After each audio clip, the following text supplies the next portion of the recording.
Blood rushed to her face. The gym lights glared down like a spotlight as silence fell across the room. Seconds felt like hours. Her shirt was torn wide open, exposing more than just skin.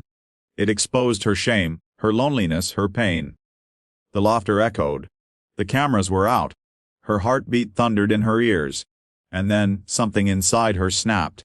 But no one expected what came next. Before we dive into this unforgettable story of heartbreak, strength, and redemption, please like, comment, share, and subscribe to if you believe in kindness, second chances, and the power of standing up for what's right. This story will stay with you long after it ends. 17-year-old Kayla Miro was the type of girl who could disappear in a crowded room without anyone noticing. A soft-spoken artist, she spent most of her time sketching in the back of the classroom, humming songs only she knew. At Merrick High, a school known more for its cliques than its community, Kayla was a ghost.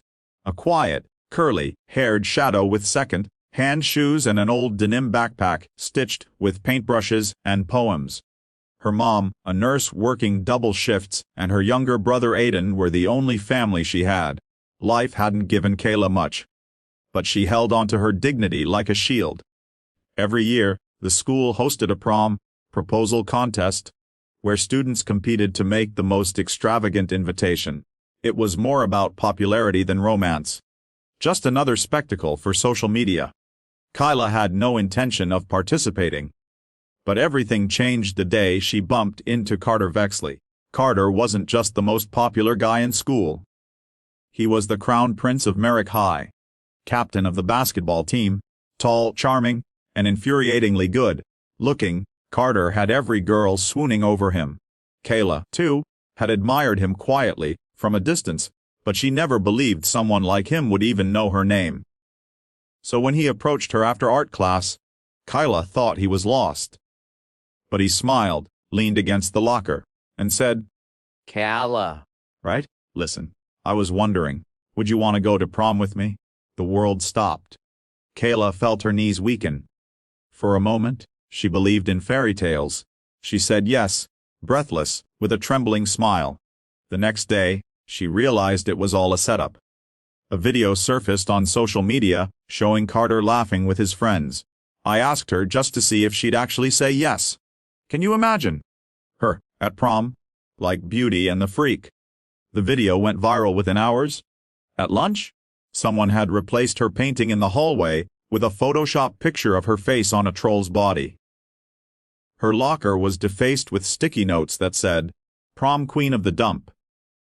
She didn't cry, not where they could see. She held her breath all day, ran to the bathroom after final bell, and sobbed until her eyes went raw. But the worst wasn't over. The school held a prom preview assembly in the gym. A fashion show of sorts, with students walking the red carpet in their outfits. Kayla hadn't planned on attending. But her best friend Marie, her one defender, her lightning bolt in a world of fog, convinced her to come. "Show them you're not broken," she said. "Just walk in, head held high. That'll be your revenge." Kayla wore a long-sleeved lavender dress she'd sewn herself from thrifted fabric and lace. It was delicate, flowing, like something out of a dream. She didn't look like the freak they said she was. She looked radiant. But the moment she stepped into the gym, she saw them. Carter and his friends, Lacey Briggs, and Sam, grinning like wolves circling prey. Whispers followed her like smoke. The MC called her name. She stepped onto the floor. Then, chaos. As she reached the middle of the gym, Lacey strutted forward, pretending to help fix the hem of her dress. Instead, she grabbed it and yanked. The rip was loud. Deliberate. The entire side of Kayla's shirt tore open, revealing her shoulder, her bra, her shame. Louder screams. Phone cameras flashed like paparazzi. A teacher ran to stop it, but the damage was done. Kayla froze until her body moved without her. A noise tore from her chest, animal and raw. She dropped her purse, stepped back, turned, and launched a roundhouse kick that hit Lacey square in the side. The crowd gasped as Lacey crumpled to the floor, stunned. Carter moved toward her, but Kayla raised a hand, her voice shaking. Touch me and you'll regret it. No one moved. The laughter stopped. The only sound was Kayla's breathing, ragged, powerful, alive. She turned and walked out of the gym, barefoot, shoulders back. That night, the video of Kayla's kick went viral. But this time, not in mockery. Comments flooded in. Millions of them. She's a warrior? This is what courage looks like. Kayla, you don't even know how many people you've inspired. The news stations picked it up. TikTokers stitched it. A popular self-defense instructor offered her a scholarship to train. Overnight, Kayla went from invisible to unforgettable. But it wasn't fame she wanted. It was healing. The next week, she returned to school. Some students applauded. Some looked away in shame. Carter and Lacey had been suspended. Miri beamed like a proud sister. But Kayla didn't strut. She didn't gloat. She simply walked to her art room, pulled out a canvas, and began to paint again. She painted her ripped shirt, transformed into wings. She painted her kick, carving thunder in the air. She painted herself, not as she was, but as she had become. When the school year ended, she gave a speech at the graduation assembly. She hadn't planned to. But the principal asked, and she felt she owed it.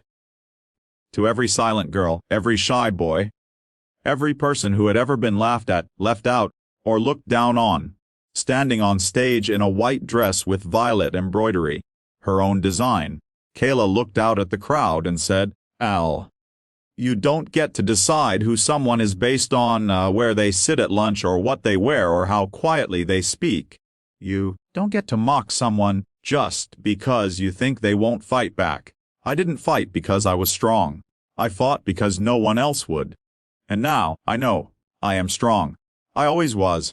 The auditorium erupted in applause. Miri sobbed in the front row. And Kayla, she smiled for the first time in months. A real smile. Because she knew now, what others said didn't define her. Her kindness, her strength, and her voice did.